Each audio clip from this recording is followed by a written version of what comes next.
কাছাড় জেলায় এবারে পঞ্চায়েত নির্বাচনে সর্বশ্রেষ্ঠ প্রদর্শন করতে যাচ্ছে বিজেপি। দলীয় প্রার্থীদের মনোনয়ন জমার মহড়া থেকে এমনই মন্তব্য করলেন উজ্জীবিত মন্ত্রী কৌশিক রায় এবং সাংসদ পরিমল শুক্লবৈদ্য। রীতিমতো উৎসব মুখর পরিবেশে মন্ত্রী সাংসদকে মধ্যমণি করে মনোনয়ন জমা করেন বিজেপি ও মিত্রজোটের অংশীদার এজিপির প্রার্থীরা। এবারের পঞ্চায়েতের নির্বাচনে জিতছে কারা? বিজেপি জিন্দাবাদ। গ্রামে-গঞ্জে এক আওয়াজ বিজেপি জিন্দাবাদ। গ্রামে-গঞ্জে এক আওয়াজ বিজেপি জিন্দাবাদ। বিজেপি বিজেপি বিজেপি জিন্দাবাদ। জিন্দাবাদ জিন্দাবাদ। গ্রামে-গঞ্জে এক আওয়াজ বিজেপি জিন্দাবাদ। গ্রামে-গঞ্জে এক আওয়াজ বিজেপি জিন্দাবাদ। এবারই প্রথম কাছাড়ে 100% প্রার্থিত্ব প্রদান করেছে মিত্রজোট। কাছাড়ের 25টি জেলা পরিষদ আসনের মধ্যে 23টিতে লড়ছেন বিজেপির প্রার্থীরা, 2টিতে এজিপি। একইভাবে 162টি আঞ্চলিক পঞ্চায়েত সদস্যা পদের জন্য বিজেপি একাই লড়ছে 147টি আসনে এবং এজিপি লড়ছে 15টিতে। ক্ষমতাসীন শিবিরের প্রায় 99% প্রার্থীরাই আজ মনোনয়ন জমা সম্পন্ন করেছেন কাছাড়ে। দলীয় প্রার্থীদের মনোনয়ন জমা প্রক্রিয়ায় বরাক উপত্যকা উন্নয়ন বিভাগের মন্ত্রী কৌশিক রায় ছাড়া উপস্থিত ছিলেন প্রাক্তন মন্ত্রী তথা শিলচরের সাংসদ পরিমল শুক্লবৈদ্য, শিলচরের বিধায়ক দীপায়ন চক্রবর্তী, বিজেপির জেলা সভাপতি রূপম সাহা সহ নানা স্তরের কর্মকর্তারা। আমাদের হাতে সকলের মন্তব্য রয়েছে, শুনবো একে একে মন্ত্রী, সাংসদ সহ অন্যান্যদের মন্তব্য। গতকালকে ভারতীয় জনতা পার্টি আসাম প্রদেশ কমিটি জেলা পরিষদের প্রার্থী আমাদের ঘোষণা করেছে এবং আজকেই আমাদের প্রার্থীদেরকে নিয়ে আমরা মনোনয়ন জমা দেওয়ার যে কাজ, সেই কাজ আমরা শুরু করেছি। আমরা ইতিমধ্যে বরফলা আমাদের ধলাই বিধানসভা প্রার্থীরা দিয়েছেন, আজকে বিকালের মধ্যে আরও প্রার্থী দেবে। বাকি যারা প্রার্থী তারা আগামীকালকে জমা দেবেন। সঙ্গে সঙ্গে আঞ্চলিক পঞ্চায়েতেরও যারা প্রার্থীরা, যারা জেলা কমিটির মাধ্যমে প্রকাশ পেয়েছিল গতকালকে, তারাও আজকে নমিনেশন পত্র জমা দিচ্ছে। এবার প্রথমবার আমরা আজকের দিন এটা বলতে পারি যে ভারতীয় জনতা পার্টি কাছাড় জেলায় সর্বশ্রেষ্ঠ প্রদর্শন করতে আমরা যাচ্ছি। আর এবার এই 25টা আসনে, জেলা পরিষদের 25টা আসনে ভারতীয় জনতা পার্টি এবং অগপ জোট, অসম গণ পরিষদের দলের জোট, আমরা 25টা কেন্দ্রে আমাদের প্রার্থী দিচ্ছি। আমরা 162টা আঞ্চলিক পঞ্চায়েতে আমরা আমাদের প্রার্থী দিচ্ছি।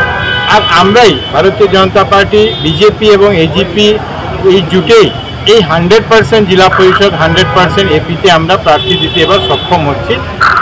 অন্য কোনো রাজনৈতিক দল আপনারা দেখেছেন যে প্রার্থী খুঁজে পাওয়া যাচ্ছে না। এটা কারণ এটাই যে মাননীয় মুখ্যমন্ত্রী ডক্টর হিমন্ত বিশ্ব শর্মা মহাশয়, মাননীয় প্রধানমন্ত্রী নরেন্দ্র মোদীজি যেভাবে বরাকের উন্নয়নের জন্য, আসাম, ভারতবর্ষের উন্নয়নের জন্য কাজ করেছেন, সবাই মানুষ ভারতীয় জনতা পার্টির প্রতি আজকে আকৃষ্ট হয়ে আছেন। সবাই চাইছেন যে আমাদের প্রতিনিধিদেরকে প্রার্থী করতে পারেন।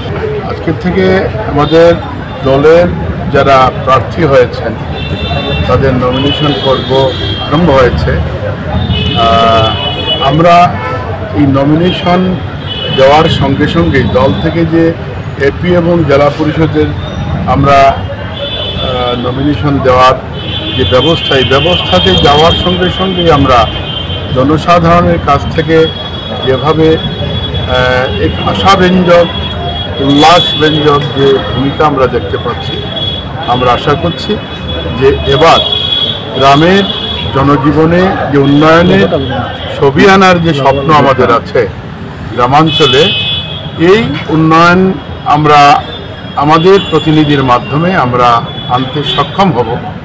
আমাদের মাননীয় মুখ্যমন্ত্রী এবারের নির্বাচনকে লক্ষ্য করে জনসাধারণের কাছে এবং দলের পক্ষ থেকেও, দলের রাজ্যিক স্তর, জেলা স্তর এবং আমরা যারা মণ্ডল স্তরে আছি, আমরা জনসাধারণের কাছে আন্তরিকতার সঙ্গে প্রার্থনা করব যে আমাদের যে প্রার্থীরা এই নমিনেশন পর্বে অংশগ্রহণ করেছেন তারা নিশ্চিতভাবে প্রার্থী হিসেবে দাঁড়াবেন এবং তাদেরকে সর্বাঙ্গীন সহযোগিতা করে যাতে এই বিজয়ের পথ আরও সুগম করেন। আমরা আশা করছি যে এবারের এই নির্বাচনে আমাদের প্রত্যেকজন প্রার্থী তারা বিজয়ী হয়ে আসবেন এবং আমরা আমাদের স্বপ্ন পূরণের যে ইচ্ছা, আমরা আমাদের স্বপ্ন পূরণের লক্ষ্যে আমরা এগিয়ে যাব। দেখুন, প্রথমে আমি আন্তরিকভাবে ধন্যবাদ জ্ঞাপন করতে চাই আসামের মাননীয় মুখ্যমন্ত্রী ডক্টর হিমন্ত বিশ্ব শর্মা মহোদয়কে, আমাদের রাজ্যিক সভাপতি দিলীপ শইকীয়া মহাশয়কে আমাদের এখানের যিনি ভারতীয় জনতা পার্টির জেলা সভাপতি রূপম সাহা মহাশয়, আমাদের ইনচার্জ মন্ত্রী পঞ্চায়েত ইলেকশনের জন্য কৃষ্ণেন্দু পাল মহাশয়, আমাদের ব্লকের মন্ত্রী মাননীয় কৌশিক রায় মহাশয়, সকলের নেতৃত্বে আজকে শিলচর বিধানসভা চক্রে আঞ্চলিক পঞ্চায়েত সদস্য হিসাবে যাদেরকে মনোনয়ন আজকে আমরা দিয়েছি, যারা মনোনয়ন দাখিল করতে যাচ্ছেন, তার মধ্যে কুমারপাড়া যে জিপিটা রয়েছে, কুমারপাড়া জিপি থেকে দীপঙ্কর পাল যিনি এখানে উপস্থিত রয়েছেন, উনি এসেছেন। এখানে ইয়াসমিন সুলতানা আছেন, যিনি বদরপুর মাসিমপুর জিপিতে একই প্রার্থী। আর আঞ্চলিক পঞ্চায়েতের প্রার্থী আরেকজন রয়েছেন আমাদের কৃষ্ণপুর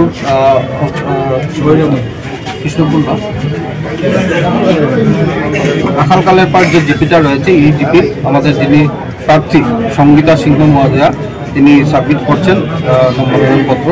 তো এই তিনজন আজকে দিলেন। আর বিকেলের দিকে আমাদের অম্বিকাপুর জিপির যে ক্যান্ডিডেট নমিতা দাস, উনি মনোনয়নপত্র দাখিল করতেন। শুধু কৃষ্ণপুর ভৈরবনগর জিপি যেটা রয়েছে, এই কৃষ্ণপুর ভৈরবনগর জিপিতে আমরা এজিপিকে ছেড়ে দিয়েছি।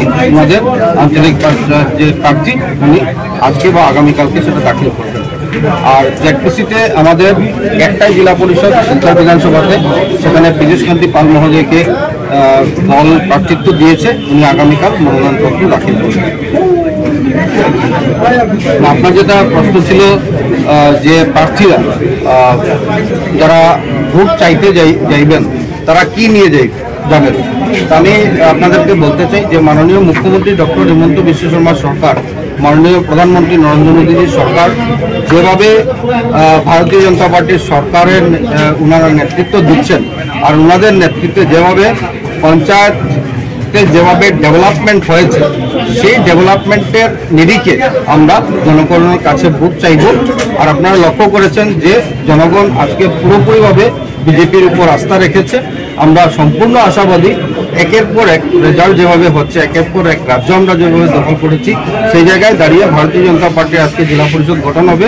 আর শিলচর বিধানসভা যে আজকে এখানে তিনজন প্রার্থী রয়েছেন, আর নমিতা দাসও আসবেন, আমাদের মিত্রজোটের প্রার্থী এজিপি যিনি প্রার্থী দেবেন।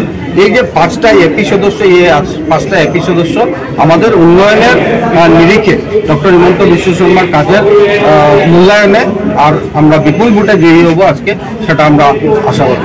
সংবাদ এ পর্যন্তই, ফিরছি পরবর্তী অন্যান্য আপডেট নিয়ে, সাথে থাকুন। ধন্যবাদ।